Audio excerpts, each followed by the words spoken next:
তপ্ত কাঞ্চন গৌরাঙ্গী রাধে বৃন্দাবনেশ্বরী বৃষভানু সুতে দেবী তাং প্রণমামি হরিপ্রিয়ে।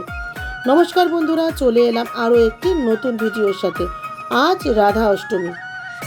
আজ আমি তোমাদের বলবো শ্রীমতী রাধারানীর পূর্ণময় জন্মকাহিনী ও পৌরাণিক ইতিহাস। পদ্মপুরাণে রাধা অষ্টমীর পৌরাণিক কাহিনী অনুসারে জানা যায় যে বহু কাল আগে সূর্যদেব পৃথিবী ভ্রমণ করতে এসে পৃথিবীর রূপ, সৌন্দর্য এবং অনাবিল আনন্দ দেখে আকৃষ্ট হয়ে পড়েন এবং মন্দার পর্বতের গুহায় গভীর তপস্যায় মগ্ন হন। এইভাবে অনেক কাল চলে যায়। সূর্যের অনুপস্থিতিতে পৃথিবী অন্ধকারাচ্ছন্ন হয়ে পড়ে। পৃথিবীবাসী হয়ে ওঠে অতিষ্ঠ।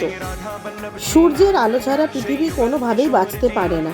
তখন বাধ্য হয়ে ভীত সন্ত্রস্ত স্বর্গের দেবতারা শ্রীহরির শরণাপন্ন হন সাহায্যের জন্য। শ্রীহরি অর্থাৎ শ্রী বিষ্ণু তাদের সকলকে আশা দিয়ে ফিরে যেতে বলেন। তারপর মন্দার পর্বতের গুহায় তপস্যারত সূর্যের সামনে গিয়ে উপস্থিত হন। সূর্যদেব খুবই আনন্দিত হয়ে বলেন যে শ্রীহরির দর্শন পেয়ে তার এতদিনের তপস্যা সার্থক হয়েছে। সূর্যদেবের সাধনায় তুষ্ট হয়ে শ্রীহরি তাকে বর দিতে চাইলে সূর্যদেব বলেন যে আমাকে এমন একটি গুণবতী কন্যার বর প্রদান করুন যার কাছে আপনি চিরকাল বশীভূত থাকবেন। শ্রীহরি সূর্যদেবকে সেই বর প্রদান করেছিলেন এবং বলেছিলেন, পৃথিবীর ভার কমানোর জন্য আমি বৃন্দাবনের নন্দালয়ে কৃষ্ণরূপে জন্মগ্রহণ করব। তুমি সেখানে বৃষভানু রাজা হয়ে জন্মাবে আর তোমার কন্যারূপে জন্মগ্রহণ করবে রাধা। এই ত্রিলোকে আমি একমাত্র শ্রী রাধিকারই বশীভূত থাকব। রাধা এবং কৃষ্ণের মধ্যে কোনো প্রভেদ থাকবে না।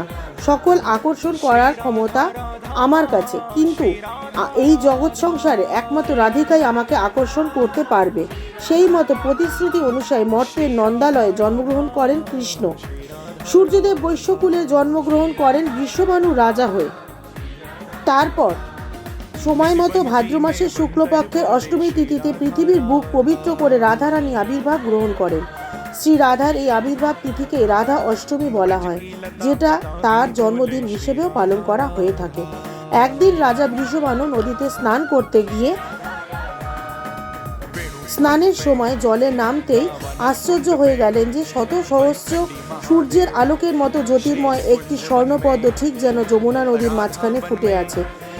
এরপর রাজা বৃষভানু লক্ষ্য করলেন যে সেই স্বর্ণপদ্মের মধ্যে একটি শিশুকন্যাও রয়েছে।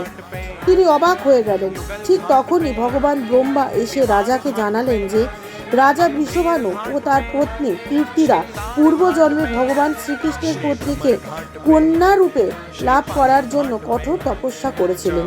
তাই সেই ফলস্বরূপ এই জন্মে রাজা স্বয়ং ভগবান শ্রীকৃষ্ণের পত্নীকে কন্যা রূপে পেয়েছেন। এরপর রাজা বৃষভানু তার শিশু কন্যাকে নিয়ে এসে তার স্ত্রী কীর্তিদার হাতে তুলে দেন এবং রাজার অন্দরমহল সহ সমস্ত রাজ্যে আনন্দের উৎসব লেগে গেল। রাজা উৎসবের আয়োজন করলেন। সমগ্র বৃন্দাবন খুশিতে ভরে উঠল।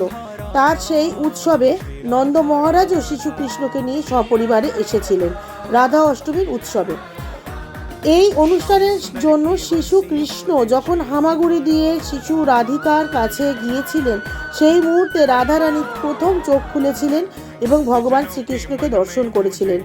তার এই আবির্ভাবের দিনটি রাধা অষ্টমী হিসেবে পালন করা হয়ে থাকে। শ্রীমতী রাধারানীর করুণা ছাড়া শ্রীকৃষ্ণের করুণা প্রাপ্ত হওয়া সম্পূর্ণ অসম্পূর্ণ, কারণ কেবল শ্রীমতী রাধারানীর কৃপার দ্বারাই শ্রীকৃষ্ণের করুণা লাভ করা সম্ভব হয়ে থাকে। আমার এই ভিডিওগুলো ভালো লেগে থাকলে লাইক, শেয়ার, সাবস্ক্রাইব করে অবশ্যই পাশে থাকার অনুরোধ রইল। খুব শিগগিরই দেখা হচ্ছে আবার একটি নতুন ভিডিওর সাথে। তবে যাওয়ার আগে কমেন্টে রাধে রাধে লিখতে ভুলবেন না। তাহলে সবাই মিলে একবার বলে উঠুন, রাধে রাধে।